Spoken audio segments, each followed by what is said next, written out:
our dentist will assess your dental health through examinations like X-rays and impressions. If a tooth extraction is required due to damage or decay, our skilled dentist will gently and carefully remove the affected tooth during a separate appointment, ensuring your comfort throughout the process.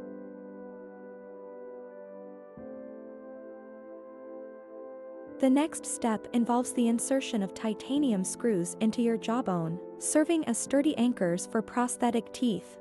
This procedure, typically lasting 30 minutes after implant placement, allows for healing time, which can vary but usually takes up 3 months. The final step is placing the crown, which resembles a natural tooth, secured onto the abutment with screws and cement. This completes your transformation to a beautiful and fully functional smile.